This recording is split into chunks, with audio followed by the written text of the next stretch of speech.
Shalom semuanya. Saya ingin sebetulnya tadi sesi pertama adalah Pak Jonathan yang menyampaikan, tapi beliau minta supaya saya terus terang karena Pak Jonathan ini selain Pak Arifin, Pak Jonathan adalah salah satu guru di mana saya banyak belajar ya. Tapi tidak apa-apa, biar saya duluan nanti beliau ada yang koreksi atau sebagainya. Tema kita adalah Thy Kingdom Come, datanglah kerajaanmu. Kita sudah sepakat bahwa lawan daripada kerajaan Allah itulah agama. Amin, saudaraku. Ada perbedaan jelas bagaimana kita mengedepankan pemerintahan Tuhan dalam hidup kita. Kita tidak mau terjebak dalam gaya hidup yang terjebak dalam gaya hidup agama. Ada beberapa perbedaan utama. Yang pertama adalah agama adalah usaha manusia untuk mencari Tuhan. Semua agama mengajarkan yang sama. Manusia berusaha untuk mencari menemukan Tuhan. Oke, tapi kalau Tuhannya sembunyi misalnya gimana? Tapi kerajaan berbeda. Bukan manusia berusaha datang untuk mencari Tuhan, tapi kerajaan Allah mengajarkan justru Tuhan sendiri yang datang untuk mencari manusia. Dan berapa banyak tahu persis bahwa Tuhan menemukan setiap kita. Angkat tangan kita, katakan ini aku Tuhan. Tapi jangan bilang utus dia ya, ini aku utus aku.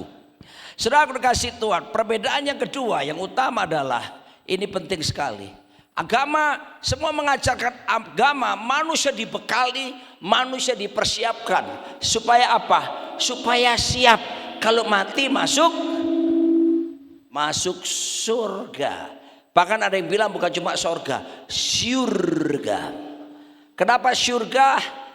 Ada 72 bidadari disediakan di sana. Kok amen? Ketahuan orientasinya kemana. Saudara kasih Tuhan kita. Saya mau katakan no. Justru kerajaan sorga mengajarkan bahwa kita dibekali seperti ini, kita retreat. Kita diperlengkapi bukan untuk supaya kita siap mati masuk surga. Bahkan ada gereja di Jakarta visinya jelas mempersiapkan umat siap masuk surga, saudaraku ya. Kasihan sekali saudaraku. Tapi jelas kerajaan Allah mengajarkan kepada setiap kita dibekali seperti malam ini justru supaya lewat hidup kita menghadirkan kerajaan surga nyata lewat hidup setiap kita. Siapa berkata saya siap Tuhan? Tema kita Thy Kingdom Come dalam Matius pasal 6 ayat ke-9 kita akan baca bersama-sama. Ini ajaran Yesus kepada para muridnya, kepada kita semuanya. Mari kita baca 1, 2, 3. Karena itu berdoalah demikian. Bapa kami yang di sorga. Kalaunya mana Rio betul. Saya ingat dulu ada seorang penggubah lagu. Suaminya Diana Nasution, Minggu Stahitu, bukan Diana Nainggolan ya, ada beda ya. Saya ingat dia ngajar lagu begini. Bapa kami yang di sorga, dikuduskanlah namamu, datanglah kerajaanmu,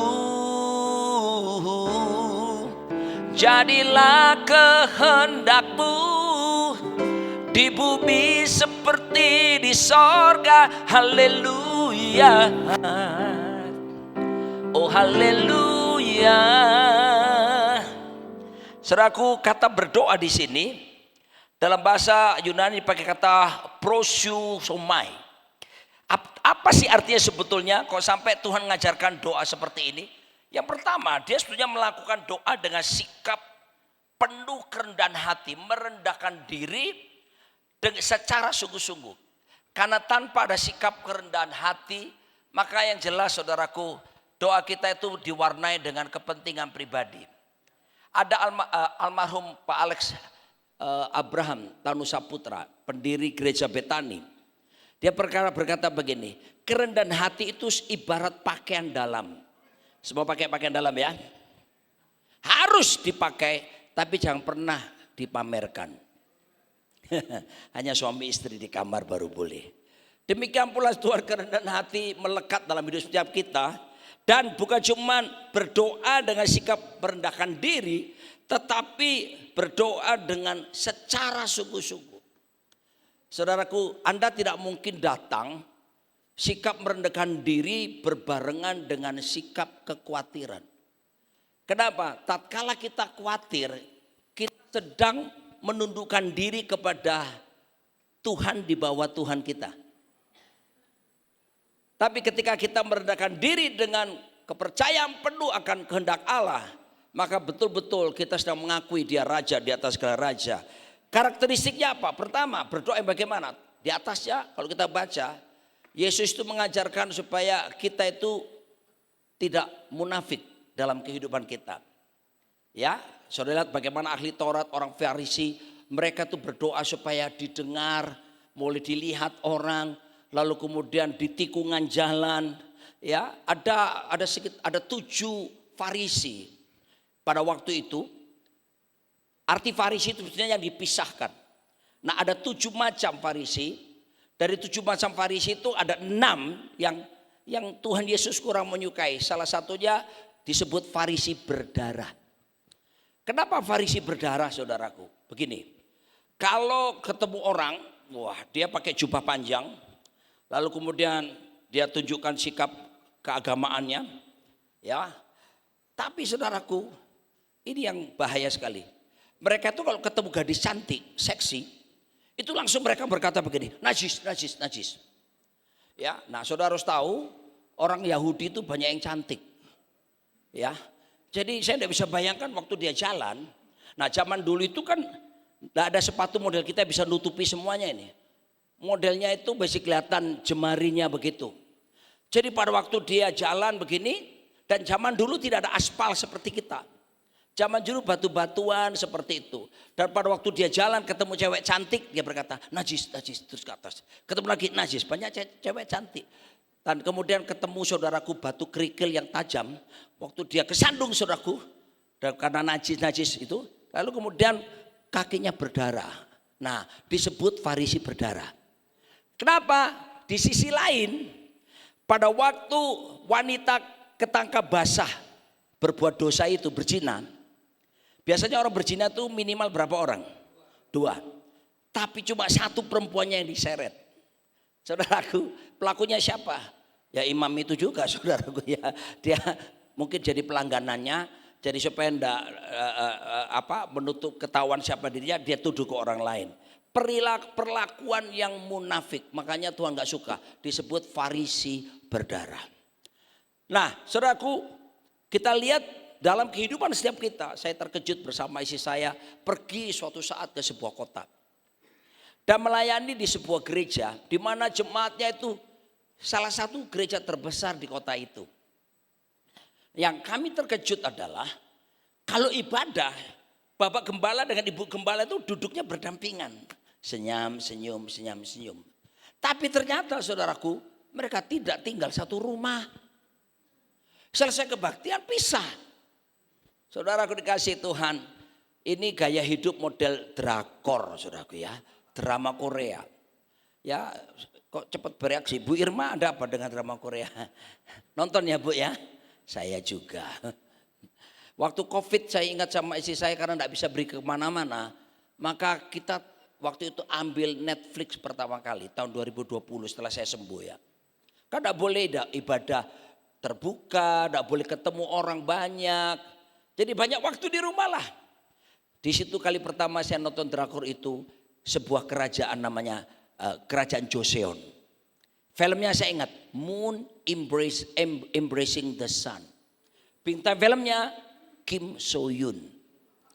Jadi dia raja di situ. Wah keren ya, tinggi besar, ganteng. Nah beberapa bulan kemudian saya ketemu orang yang sama, Kim So Hyun ini. Pemain, dia menjadi mata-mata Korea Utara yang menyusup masuk ke Korea Selatan. Beberapa bulan kemudian saya ketemu orang yang sama, Kim So Hyun ini. Main apa? Jadi juru rawat. Apa itu? It's okay to not be okay. Saya berdoa udah tuntaskan selesai. Terakhir kami lihat berdua saudaraku 2 tahun lalu. 2 2 tahun lalu dia tampil sebagai menantu konglomerat. Judulnya adalah Queen of Tears. Nah, orang yang sama tapi dengan peran yang berbeda-beda. Silakan karena dia artis. Tapi jangan sampai hidup kita, saudaraku, the same person. Tapi di hadapan Tuhan, di hadapan istri, di hadapan suami, di hadapan siapapun, kita bisa berubah peran. Hati-hati, saudaraku. Kemunafikan. Ya, hal ini yang sangat dibenci oleh Tuhan. Tapi katakan kiri kanan, lebih baik apa adanya. Oke, suami istri ngomong begini sama pasanganmu. I love you just the way you are.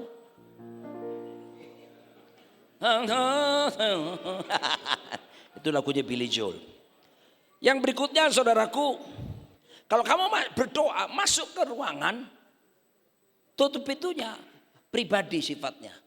Tuhan ingin ada keintiman dengan Tuhan. Ya, sebab keintiman itu menghasilkan buah. Hanya orang intim yang bisa berbuah. Saya dengan istri saya, akibat keintiman itu muncullah laki-laki yang di pojokan sana itu, David. Orang kalau intim sama Tuhan, saudaraku, akan menghasilkan kehidupan dipenuhi dengan buah. Ya, ada buah roh, ya, ada buah apa lagi, ya, buah-buah karakter dan sebagainya. Ya, nah berikutnya Tuhan ingin yang bagaimana? Yang tidak flexing, nggak pamer di tikungan-tikungan jalan supaya ditunjuk, dilihat oleh banyak orang. Dan berikutnya tentunya tidak bertele-tele. Lalu dia berkata apa, saudaraku? Ini penting. Dia berkata begini, datanglah kerajaanmu. Jadilah kehendakmu di bumi seperti di surga. Kata datanglah, ekomai. Ini artinya hadir. Tuhan menginginkan kerajaan Allah itu hadir di depan publik. Dinyatakan di depan publik sampai betul-betul dikenal dengan baik. Jadi kalau kita lihat Yesus mengajarkan doa tadi, dari ruang pribadi, keintiman, dan kemudian dia mau supaya dikenal di ruang publik. Artinya kerajaan Allah dalam setiap hidup setiap pribadi kita harus dimulai dari kehidupan pribadi lebih dulu. Alami Tuhan secara nyata dalam hidup saudara. Bukan kata orang, saya pribadi mengalaminya. Maka itu perlu pengalaman yang disebut dengan kelahiran baru. Bukan sekedar lahir beragama Kristen. Ya, saya ada darah Manado, saudaraku. Orang Manado, kampung halaman mama saya itu produksi cap tikus nomor 1 di Sulawesi Utara, Motoling itu. Itu saudaraku, saudara pernah minum cap tikus itu? Dakar, kamu kenapa begini-begini? Curiga saya sama kamu. Ya. Karena apa, saudaraku? Itu kalau ditaruh api, dia nyala. Dan kalau minum cap tikus itu bukan begini, biasa gini. Saudara, saya lihat orang-orang minum soju, drakor, cuma gini, biasa. Kalau orang minum cap tikus itu begini, saudara. Minum, itu saking panasnya. Itu teringat masa lalu, saudara. Ya, ini anehnya mereka itu begitu hari Minggu, haleluya. Saya heran, aku ngomong haleluya, begitu masuk kebaktian di luar haleluya gitu, di luar haleluya. Terima kasih itu loh, terima kasih. Bayangkan suamimu ngomong sama engkau istri, I love you. Pasti Anda akan berkata, nyebut sayang, nyebut. Dan mereka kalau tersandung, kaget tersandung, darah Yesus. Tapi gini terus, ya. Ya, alami secara pribadi. Karena beberapa kita dilahirkan dari beberapa suku-suku yang Kristen. Tapi banyak mereka suku Kristen tapi hidupnya tenkris. Tenkris itu bahasa Jawa, boten Kristen. Agamanya Kristen, tapi kehidupannya tidak menyata. Oleh sebab itu belajar untuk mengenal Tuhan secara pribadi. Dan lewat retreat ini saya senang Pak Riki, thank you. Karena retreat ini diberikan ruang buat saudara secara pribadi bisa konseling.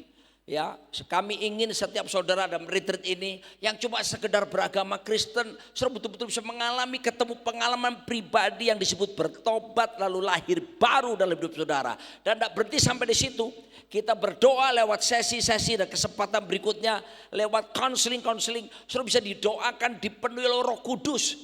Ya, dan itu salah satu tanda termanifestasi dengan berkarunia bahasa lidah. Ya, terus dikembangkan terus saudaraku. Saya berdoa supaya setiap orang datang ke sini tidak sama. Ketika mereka pulang, rohnya menyala-nyala, mengalami kelahiran baru dan dipenuhi oleh Roh Kudus. Yang percaya berkata amin.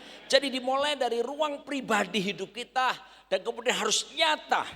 Dinyatakan secara publik. Demikianlah pemerintahan kerajaan Allah. Izinkan dia menjadi raja dalam kehidupan setiap kita. Dan kemudian saudaraku dinyatakan kemanapun kita pergi. Dalam dunia marketplace saudara, disitulah saudaraku betul-betul menyatakan. Ada pengusaha berkata begini, dia di gereja pelayanan. Tapi waktu masuk dunia bisnis, waktu diajak ngomong soal Yesus, soal kebenaran, ngomongnya begini, please do not talk about Jesus in my office. According to me, business is business. Lu Yesusnya ditaruh di kotak saudaraku. No, Jesus is the Lord, is the King of marketplace.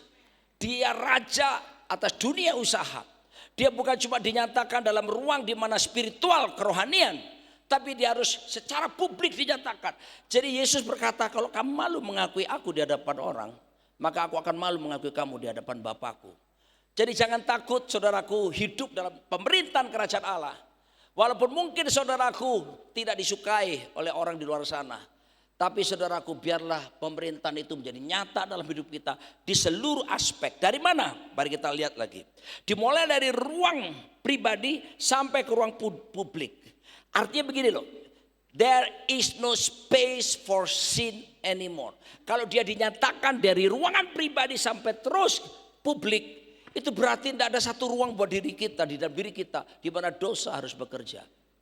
Tentunya saudaraku, jangan khawatir, ada anugerah yang dinyatakan. Bukankah penebusan telah dikerjakan oleh darah Yesus luar biasa. Dan ketika dia jadi raja, pemerintahnya bukan cuma di kehidupan spiritual, totalitas hidup kita. Maka saya percaya saudara dikasih Tuhan, dosa berusaha untuk bisa menyerang. Tapi kita bisa berani berkata tidak kepada dosa tersebut.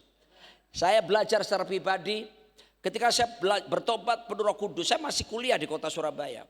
Saya dibesarkan di daerah Tretes, Jawa Timur. Ini ada arek Surabaya, Alen ya. Awakmu roh ya Tretes itu nggone apa toh? Ini tadi bahasa roh ya.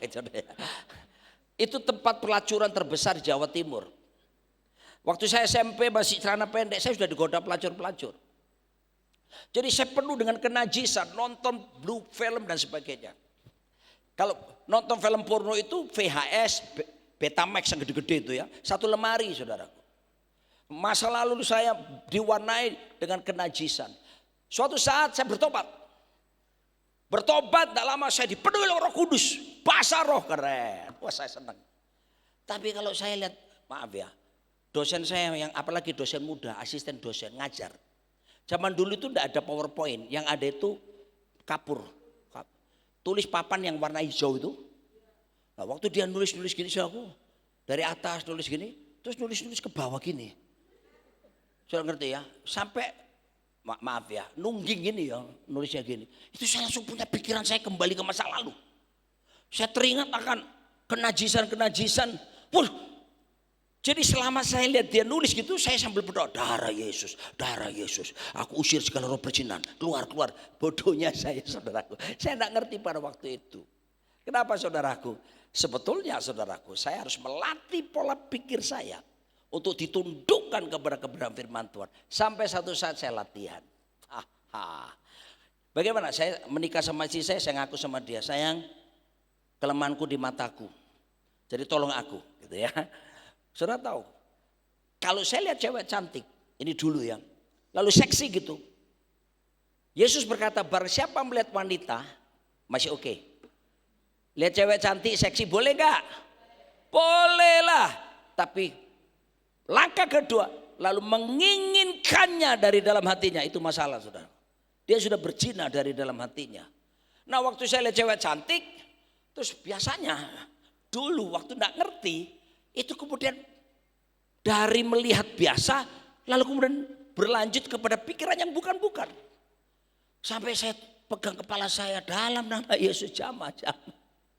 Tapi satu saat saya mengerti tentang bagaimana pemerintahan kerajaan Allah harus menguasai seluruh eksistensi hidup kita. Lalu kemudian saya berlatih, caranya begini. Begitu pikiran kotor itu datang saudaraku, saya berkata, darah Yesus. Kenapa? Darah Yesus itu powerful banget. Seperti lampu yang menyala, dimatikan segera. Tapi jangan lupa, selengkap senjata Allah itu, yang 5 itu kan pertahanan. Perisai iman, ketopeng keselamatan, baju sirah keadilan, terus ikat pinggang kebenaran, kaki bersatukan kerelaan beritakan Injil, sudah perisai iman. Lalu pedang roh. Nah ini untuk melawan ini saudaraku. Mulai saya perkatakan firman Tuhan. Saya berkata begini, Roni ingat tubuhmu bait Allah, Roh Kudus diam di dalam kamu. Roni ingat matamu adalah pelita tubuhmu. Kalau matamu baik, terang seluruh tubuhmu. Kalau matamu jahat, gelaplah seluruh tubuh. Saya perkatakan, Roni ingat semua yang benar, semua yang mulia, semua yang manis, semua yang adil, semua yang suci, semua yang sedap didengar, semua disebut kebajikan dan patut dipuji, pikirkanlah semuanya itu. Pergi. Dan saya latih tiap hari. Hari ini saudaraku masih ada itu. Saya lihat cewek cantik masih bisa. Tiba-tiba mau dimunculkan langsung. Jadi jangan heran. Isi saya ini kalau kita jalan berdua di mall atau apa gitu ya. Sambil gandengan dia enggak heran. Tiba-tiba saya ngomong darah Yesus. Kenapa saudaraku? Saya sedang melakukan peperangan rohani. Dan saya tidak pernah mau izinkan lagi kegagalan saya di masa lalu kembali menguasai hidup saya. There is no space for sin anymore. Izinkan Yesus jadi raja totalitas. Siapa tahu di antara kita ada kelemahan-kelemahan tertentu yang saudara biarkan bertahun-tahun. Anda biarkan iblis dan bermain-main di ruang kecil di dalam sudut hati saudara, pikiran saudara. Keluar dari ruangan ini. Jangan pernah ulangi lagi. Totalitas pemerintahan Kristus menyata dalam hidup kita, rohani kita, jiwa kita, pikiran, perasaan, kehendak kita, dan juga tubuh kita semuanya. Totalitas. Amin, saudaraku.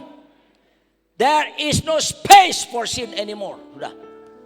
Kenapa saudaraku? Raja memerintah dalam hidup setiap kita. Oke, mari kita lanjutkan lagi. Jadi secara prinsip sekarang, secara cepat. Nanti Pak Jonathan yang ngegongnya. Pertama, kerajaan Allah selalu berselaras dengan kehendak Allah. Kerajaan Allah tidak pernah bertabrakan dengan kehendak Allah. Kerajaan Allah selalu inline. Kerajaan Allah selalu aligning. Selalu bergerak bersama-sama. Di mana ada kerajaan Allah, di situ ada kehendak Allah. Di mana ada kehendak Allah, di situ pula ada kerajaan Allah. Sebab itu saudaraku jangan pernah memisahkan kerajaan Allah dengan kehendak Allah. Kata kehendak dalam bahasa Yunani dipakai kata telema. Telema itu apa yang diinginkan Tuhan dan apa yang telah ditentukan Tuhan untuk kita lakukan. Koma lo ya, koma. Ada tujuannya ini, dengan tujuan untuk memberkati kita melalui Kristus. Jadi kalau saudara melakukan hidup dalam pemerintahan kerajaan Allah, Anda melakukan kehendak Allah, koma, baru yang namanya berkat itu. Jangan dibalik ya. Berkat hanyalah merupakan bonus daripada ketaatan kita mengizinkan Yesus jadi raja dan melakukan kehendak Allah.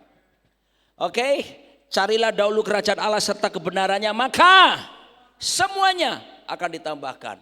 Yang ditambahkan itu semuanya sekedar bonus. Soal makananmu, soal minumanmu, soal pakaianmu, tenanglah, terlalu tersedia. Besok pagi jam 5 pagi, putri saya bungsu akan mendarat di Soekarno-Hatta. Dan saudaraku, saya dengan isi saya bernafas lega. Kenapa saudaraku? Kami berdua ini gak habis pikir bisa kuliahkan 3 anak ke Amerika. As a full-time pastor, aku gak punya bisnis apa-apa. Bikin buku aja, Tuhan suruh seluruh hasil penjualannya diserahkan buat pekerjaan Tuhan 100%. Sak royaltinya aja disuruh serahkan. Jadi kalau sampai bisa 3 anak, mulai dari David sampai master semua selesai. Saudaraku, kami berdua melihat ke belakang, aduh Ebenezer, sampai di sini kau telah menolong kami. Dan kami percaya Tuhan akan tolong berikutnya. Sudah, tim bendahara lapor sama saya, Pak, perpulanya tinggal, saudara, kita JRC jangan pikir wah miliar, tinggal puluhan juta. Terus ada retreat ini yang ratusan juta. Saya bilang begini, Jehovah Jireh, Tuhan menyediakan. Kenapa saudaraku? Saya ngomong sama istri saya, Yesus pernah menegur murid-muridnya yang khawatir. Dia bilang gini, ingat loh, 5 roti 2 ekor ikan tuh sisa berapa bakul. Demikian pula selanjutnya.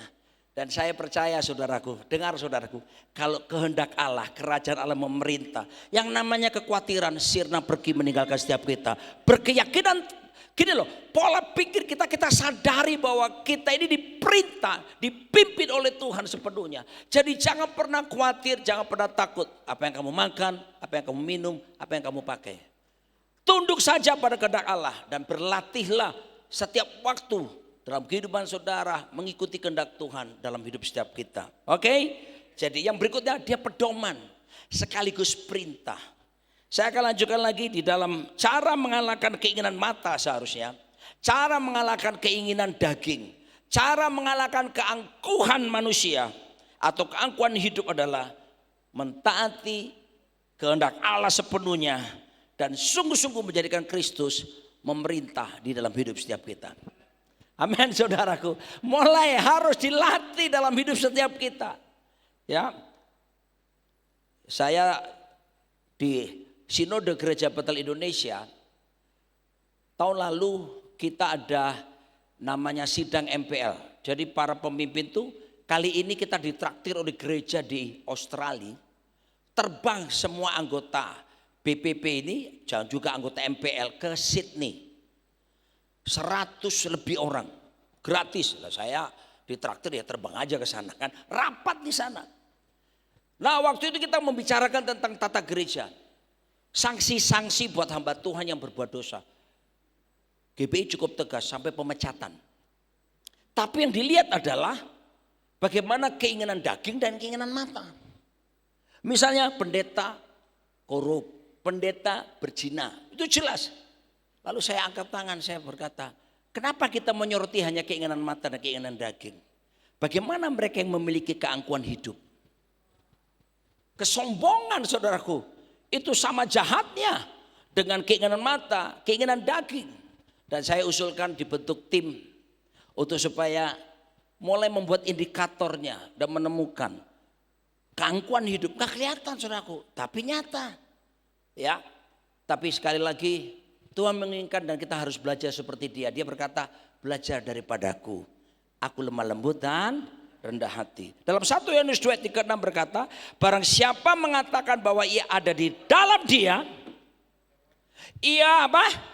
Kita baca ayat ini. Kita baca 1, 2, 3. Barang siapa mengatakan bahwa ia ada di dalam dia, ia wajib hidup sama seperti Kristus telah hidup. Dengar saudara, wajib hidup sama seperti Kristus. Dan Kristus tidak kompromi dengan dosa. Kristus tak punya agenda pribadi. Bahkan agenda tersembunyi.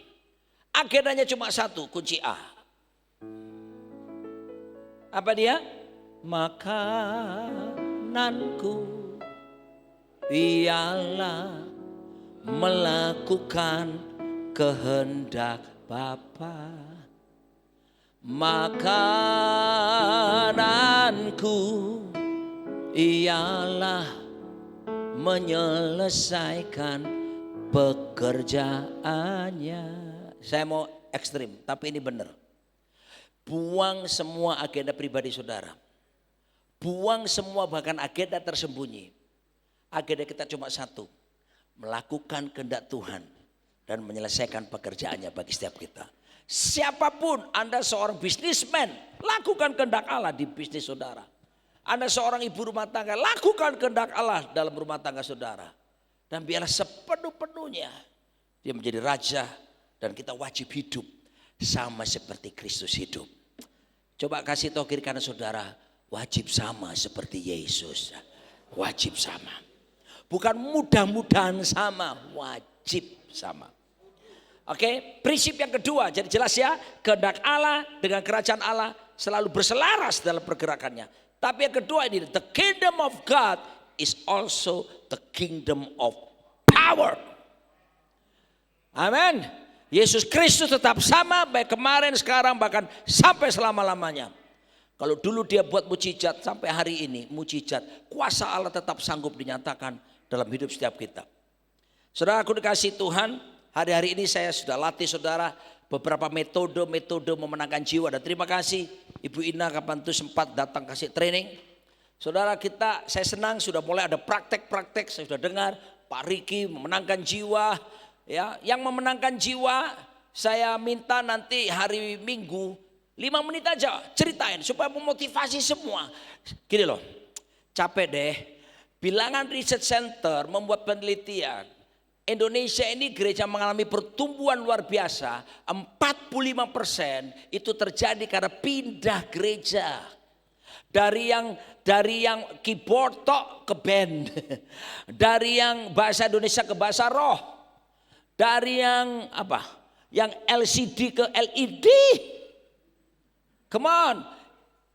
Pertumbuhan gereja yang disebabkan karena memenangkan jiwa lewat penginjilan. Mengejutkan sekali, 2,1% saja. Dengan kata lain, gereja Indonesia malas memberitakan Injil, memenangkan jiwa, bahkan memuridkan. Saya ingin ya, kalian sudah berlatih ya, saya bahkan sudah berikan 3 metode. Pertama, metode Yingkai, bagaimana kita menjangkau saudara kita dari kepercayaan yang banyak dianut oleh orang-orang Tionghoa. Yang kedua, amanat agung asli, bagaimana kita menjangkau orang-orang dari Bani Kedar, Nebayot. Dan yang ketiga, dalam Lukas pasal 10 dari ayat 5 sampai 9, metode Yesus. Kalau kamu datang ke satu rumah, katakan shalom. Lalu makanlah apa yang dihidangkan kepadamu. Lewat makanan kita bangun hubungan. Lalu kemudian sembuhkanlah orang sakit. Kenali kebutuhan apa dan belajar memenuhi. Baru yang terakhir, katakan bahwa kerajaan Allah sudah dekat. Baru Injil kerajaan Allah diberitakan. Terima kasih Tuhan, saya ingin semua dipraktekkan. Sebab kerajaan Allah, 1 Korintus pasal 4 ayat 20, bukan terdiri dari perkataan, tapi kerajaan Allah terdiri dari kuasa. Markus pasal 16 dari ayat 16, 17, 18. Tuhan berkata, beritakan Injil pada segala makhluk. Lalu dia berkata, tanda-tanda ini menyertai. Saudaraku, kalau mau melihat bagaimana tanda karya Tuhan, salah satunya adalah preach the gospel. Ya, beritakan Injil. Kadang-kadang Tuhan izinkan ketemu orang sakit, enggak apa-apa. Saya pernah bersaksi kepada saudara bagaimana ketemu orang di Lucky Plaza yang sudah tidak berdaya karena di Mount E sudah menyerah kanker stadium 4. Waktu saya ceritakan Injil hanya sekitar 10 menit saudaraku. Dan saya ajak untuk menerima Yesus sebagai Tuhan dan Juru Selamat. Karena dia sudah berdaya, tidak punya pengharapan lagi. Tapi waktu saya beritakan Injil, dia buka hatinya. Tiba-tiba saudaraku, orang itu sudah kurus kering, tinggal tulang sama kulitnya. Roh Kudus dalam diri saya berkata begini, katakan sama dia, aku akan memakai dia menjadi hambaku. Padahal ini bukan orang Kristen. Saya dalam hati mikir, saya sampaikan atau enggak ya? Tapi kemudian pikiran saya jalan, besok kan aku pulang Indonesia, enggak ketemu lagi. Saudaraku, saya bilang, Pak, Tuhan bilang sama saya, Bapak akan dipakai Tuhan. Bapak akan menjadi hamba Tuhan. Amin, gitu kan. Pulanglah saya, besok saya terbang. Kira-kira 10 tahun kemudian. Ada satu orang dalam sebuah pertemuan seperti ini. Dia pakai jas tinggi besar orangnya. Ganteng, gagah. Saya duduk di pojokan begini. Shalom Pak Rodi. Shalom Pak. Dia tinggi besar. Pakai jas. Pak Rodi masih ingat saya. Aduh, sorry saya banyak ketemu orang. Lalu dia ceritakan bagaimana 10 tahun yang lalu saya pernah datang ke Singapura itu. Ketemu dia dan dia berkata gini, Pak, saya sembuh dari kanker saya sekarang jadi hamba Tuhan. Gini loh, semua saudara, kuasa telah diberikan kepada setiap kita. Kalau Yesus jadi raja, Tuhan berjanji selalu, tanda-tanda ini menyertai setiap orang percaya. Saya tanya, siapa yang orang percaya di sini? Saudara orang percaya kan? Praktek.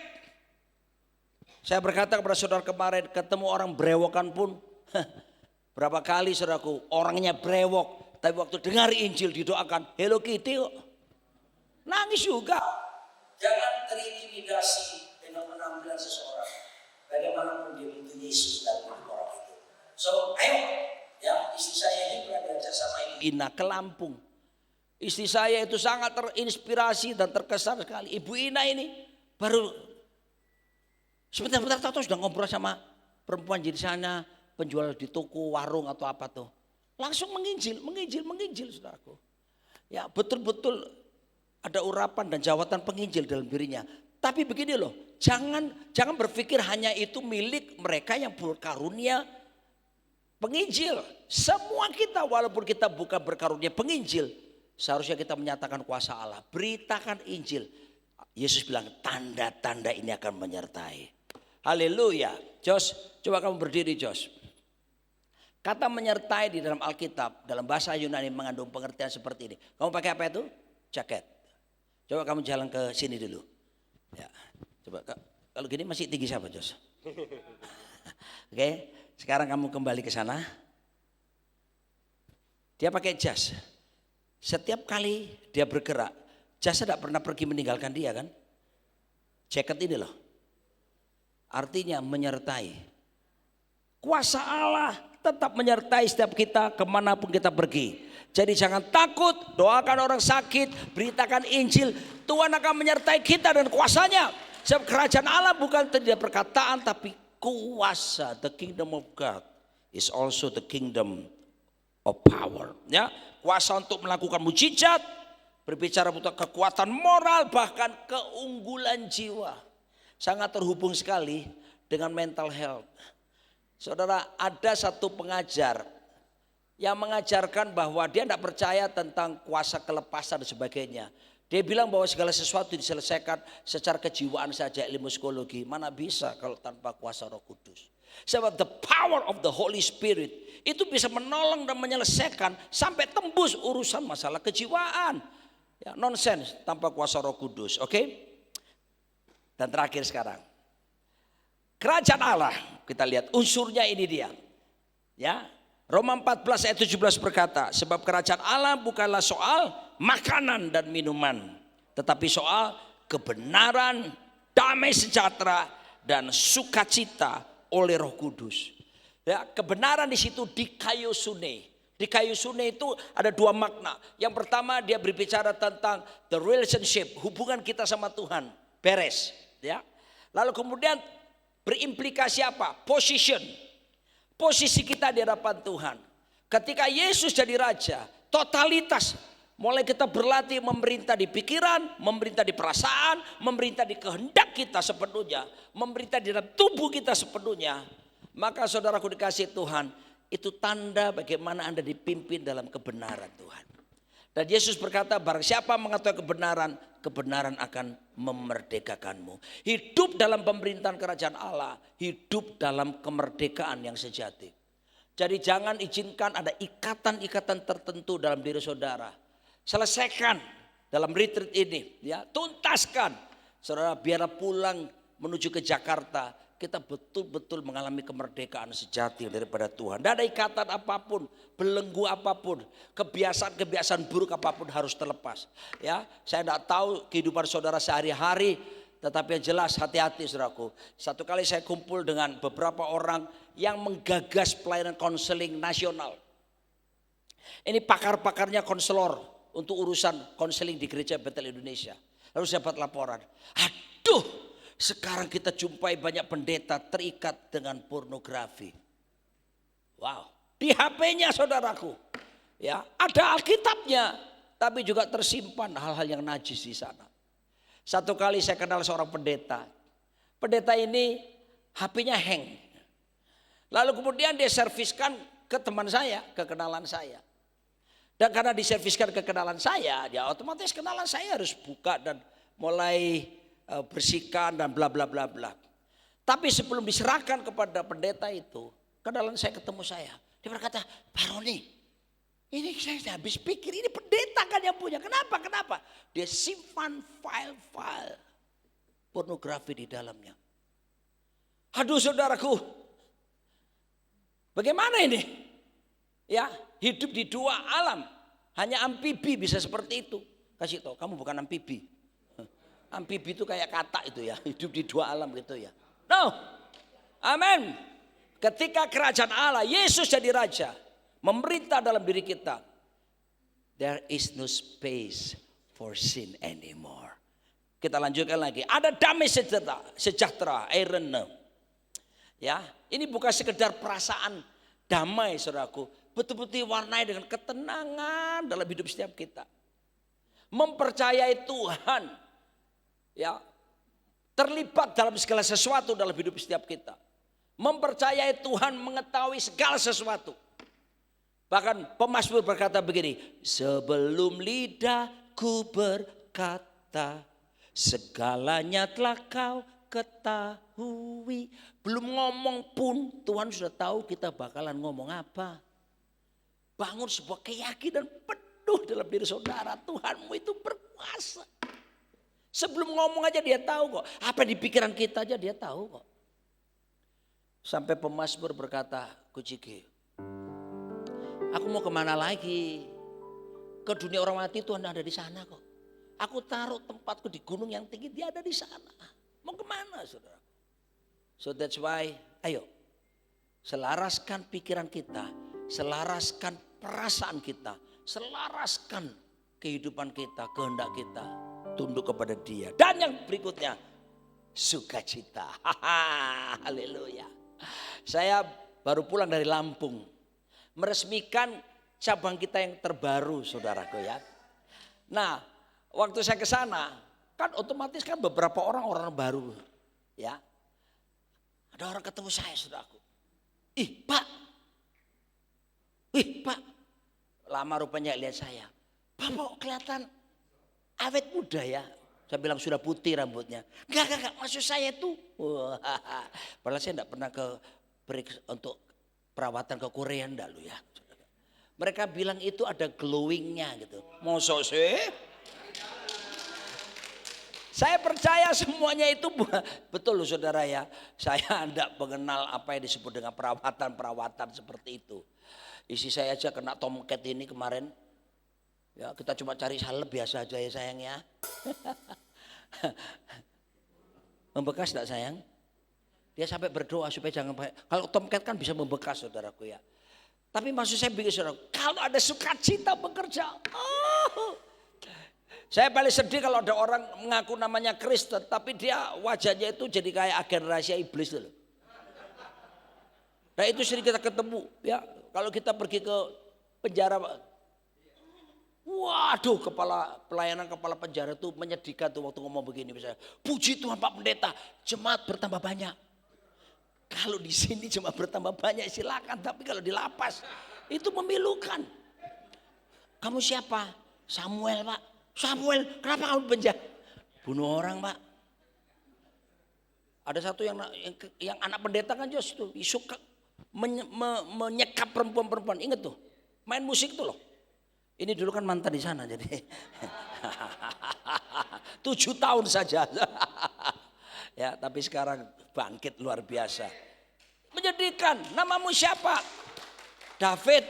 Oh, David kenapa? Pengedar, Pak. Itu betul-betul jadi agen rahasia iblis, saudara ya. Mungkin namamu Abdul, enggak apa-apa. Mamat sekalipun, tapi Yesus memerintah jadi raja dalam hidup kita. Harus nyata, kelihatan. Katakan amin. Ada sukacita. Coba lihat wajah teman kiri kanan saudara ya. Haleluya. Amsal Sulaiman berkata, hati yang gembira adalah obat yang manjur. Jangan lupa seperti obat hati yang senang. Stop. Ya, harus terekspresi, bukan dibuat-buat. No, saudara bisa tanya bagaimana saya di rumah. Ini ada David, ada istri saya. Apakah saya berubah ketika saya di mimbar? Apakah saya dalam keseharian saya? Tanya orang-orang dekat dengan saya. Ya beginilah saya. Ya, Yang penting itu ketika jadi raja terpancar ada sukacita. Waduh saudaraku. Penelitian di Oxford University dan Harvard University. Dalam waktu yang hampir bersamaan saya nonton di Metro TV. Disajikan saudaraku. Ternyata ketika seorang minimal 10 menit saja tertawa terbahak-bahak. 10 menit dikumpulin ya. Pagi berapa detik kemudian dikumpulin. Kalau satu hari minimal 10 menit. Ada 2 manfaat hebat. Yang pertama ya ketawanya bukan ketawa. Bukan. Ketawanya. Makanya tadi waktu kamu apa gimana tadi? Kalau lagu itu jangan bila ro'ala. Karena ro'ala. Kalau bila ro'ala itu perjanjian lama kan. Karena ro'ala tadi. Ku kan tertawa. Waktu gimana lagu tadi? Karena ro'ala ada di dalamku. Ku kan tertawa. Hahaha. Tadi saya enggak gitu. Saya ketawanya gini.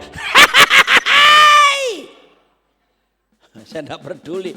Isi saya sampai senggol saya gini. Tenang, ketawa tuh masa mau dicicil. Ketawa itu cash.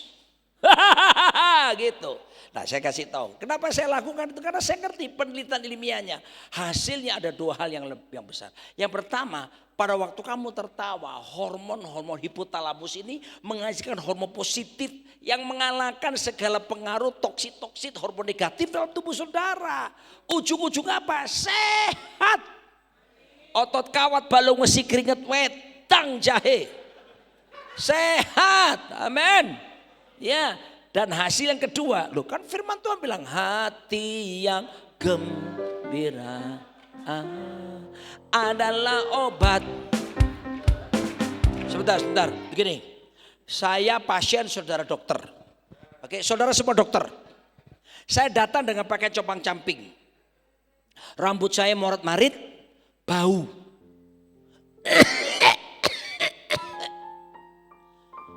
Terus saya datang berobat kepada Anda dokter.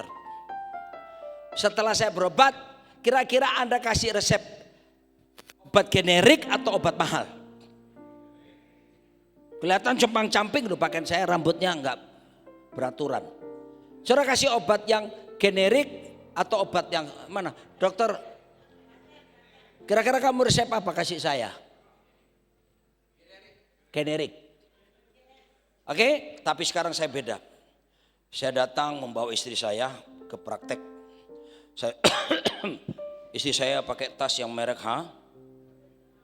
Lalu saya pakai ikat pinggang juga H di sini.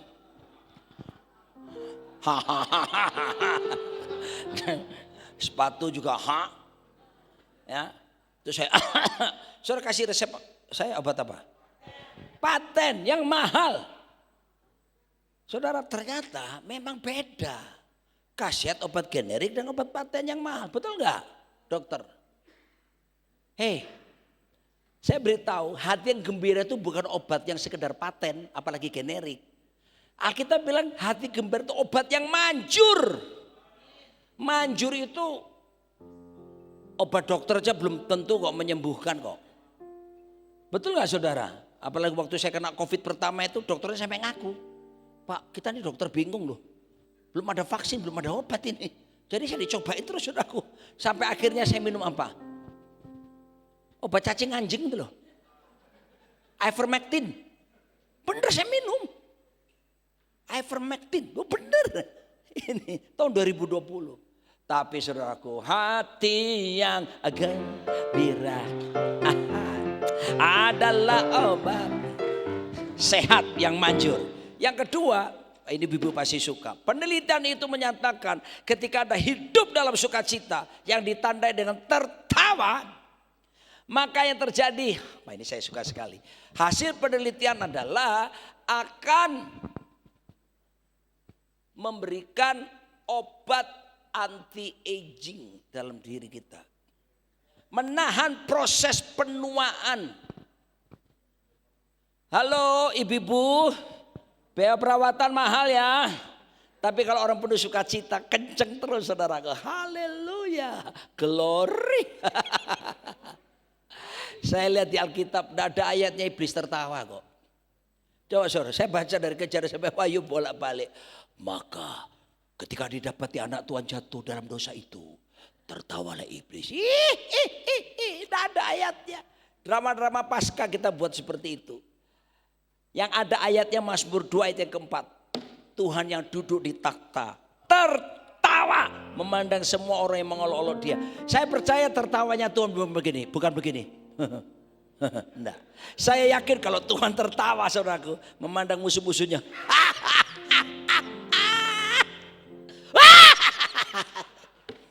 Ayo kita tertawa bebas. 1, 2, 3. Yeah! Tertawalah sebelum tertawa itu sendiri dilarang.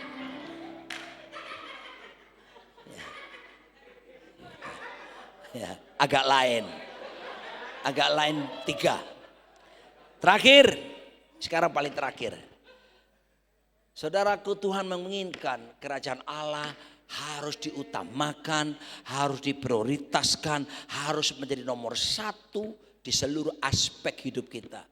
Cari dahulu kerajaan Allah serta kebenarannya. Dan yang paling terakhir, supaya waktu ya Pak Jonathan tolong siap. Ini kita, slide yang terakhir itu disajikan. Tujuan kita adalah, ya sederhana saja. Hadirkan, mulai dari ruang pribadimu. Hadirkan di ruang publik. Biar dunia melihat kita. Dunia melihat Yesus nyata, hidup memerintah. Dunia melihat kita. Dunia mengakui kerajaan Allah memerintah dalam hidup setiap kita. Selamat malam, Tuhan Yesus memberkati saudara.